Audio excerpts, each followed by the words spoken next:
Smoked cocktails used to be everywhere, and that's also probably why they kind of disappeared. They got so mainstream, all cool bartenders started snubbing them because they didn't want to be accused of being cliché. But there's a good reason why they got so popular in the first place. First, we all love a little bit of drama in our drinks, and second, when made the right way, smoked cocktails are just delicious. So I think it is time we stop taking ourselves so seriously and bring a little bit of fun back behind the bar, smoking some cocktails. Today we're gonna make 3 different old-fashioned recipes, all 3 smoked with a different technique. And I guarantee you wanna stick till the end because the last one is probably what will become the next big thing in our industry.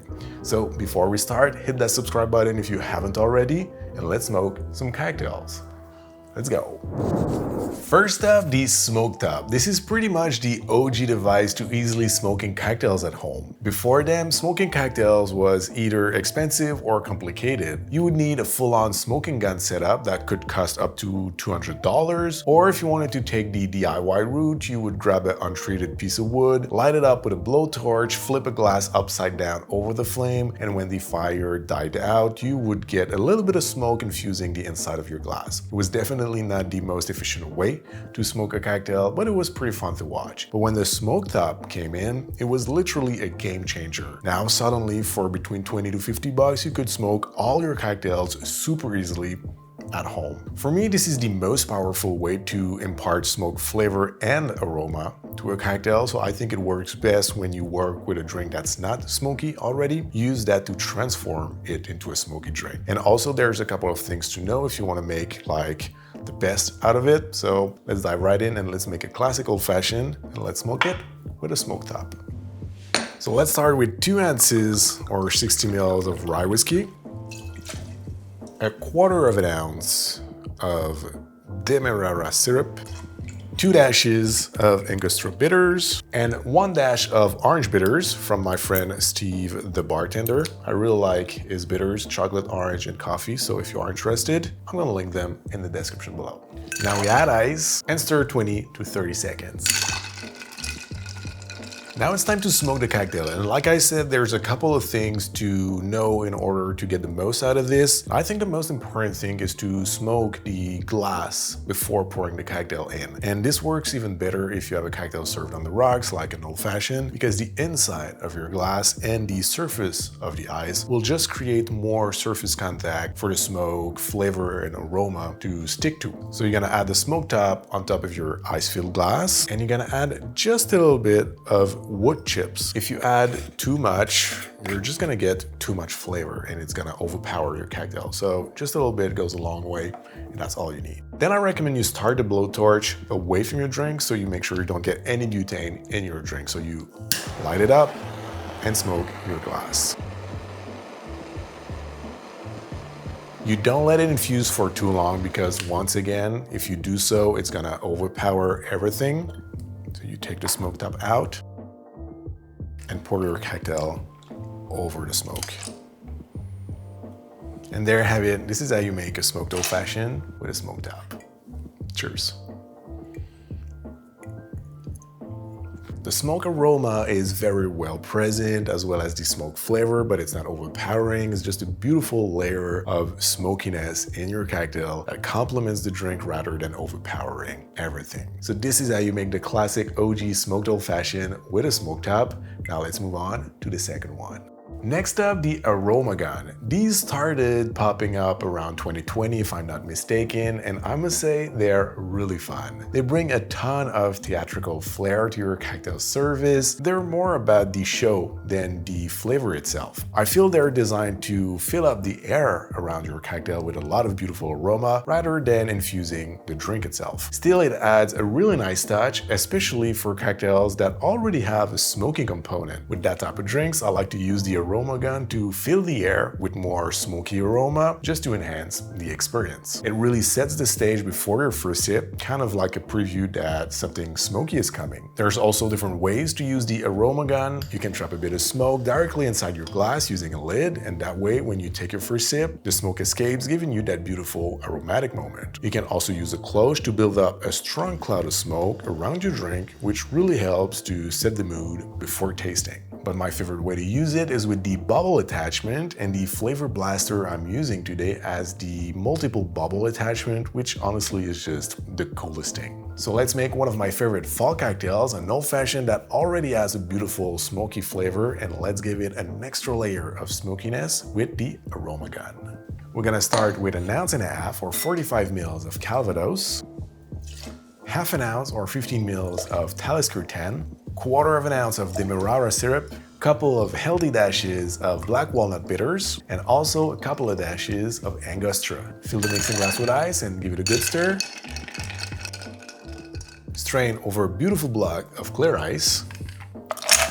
And when using the aroma gun like this, it's always recommended for the bubbles to stick well to the glass, that the edge is a little bit wet. So you can use an atomizer and just give 1 or 2 spray of water over the drink and make your bubbles. So there you have it, a smoky apple old-fashioned. So like I said, the flavor of this one is already beautifully smoky, but the nose and smokiness is definitely enhanced by the burst of smoke aroma released when you take your first sip. It's really cool and it sets you in the mood of a smoky drink for the whole drinking experience. So now let's move on to the third old-fashioned and technique of the day.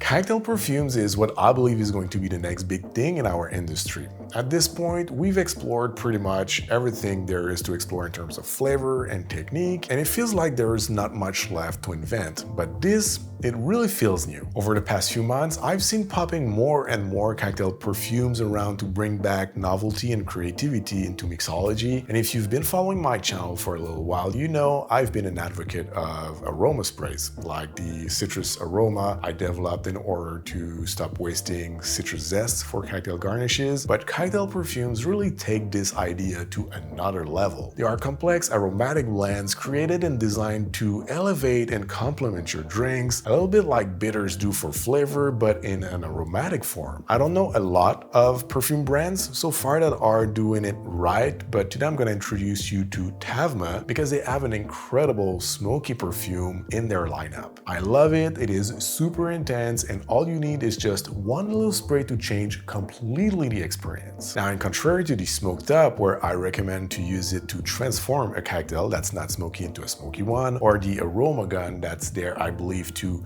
enhance the smoky experience for a drink that's already smoky, I think that the cocktail perfumes are good for all types of cocktails, whether they are smoky or not. As long as you want to enhance and emphasize the smokiness of your cocktail, this will work really nicely. So you can take a cocktail that's not smoky with flavors that pair well with smokiness and elevate that with the cocktail perfume, or take a cocktail that's already smoky and you just want to boost that smokiness with the cocktail perfume. So really, it is super versatile and I really love it. I'm going to try to prove it to you with a riff on a Oaxaca Old Fashioned, a little spicy Oaxaca Old Fashioned. So let's make it. I'm gonna start with 1.5 ounces or 45 ml of Reposado tequila, half an ounce of mezcal, half an ounce again or 15 ml of Ancho Reyes, 1 little bar spoon of Demerara syrup, 2 dashes of Angostura, and 1 generous dash of chocolate bitters, once again from Steve's lineup. Now we add ice, like always, stir until properly chilled and diluted. I'm gonna strain this one once again over a beautiful block of clear ice. So now we're gonna add our smoky perfume, and like I said, it is pretty intense, so I recommend you don't use more than 1 spritz, otherwise it's gonna take over everything. And I also recommend you place yourself about 1 foot away from your cocktail. So you aim well, and you just go like this, 1 spray. And for this one, the final touch, a little disc of white chocolate for the garnish. So there you have it, the spicy smoked Oaxaca Old Fashioned. Cheers. So the reason why I believe smoky cocktail perfumes, especially this one, are good for both smoky drinks and not smoky drinks is because when you use them on a smoky cocktail, you're just gonna enhance that smokiness. It's not gonna be overpowering. And if you use them on a non-smoky drink, it's just gonna give you a beautiful aroma throughout the whole drinking experience. And contrary to the aroma gun, which is there pretty much just for the first sip, the cocktail perfumes are intense enough. They're gonna stick to the surface of the glass, to the surface of the cocktail, and it's gonna be there throughout the whole time you're gonna drink your cocktail. So every time you're gonna sip on it, you're gonna have that reminder that you're having something smoky. So I think it is really cool, super versatile, and I think you're gonna see them more and more, cocktail perfumes in general. And if you are interested in the Tavma lineup, I'm gonna link their website in the description below. And they're also offering you 10% discount if you use my promo code. Everything is gonna be in the description below. So my friends, this is it for me today. Thank you very much for watching. I hope you enjoyed this video. Leave a thumbs up if you did. Don't forget to subscribe before you go, to turn the bell if you want to make sure not to miss the next one. And until then, thank you very much again, and see you very soon. Cheers.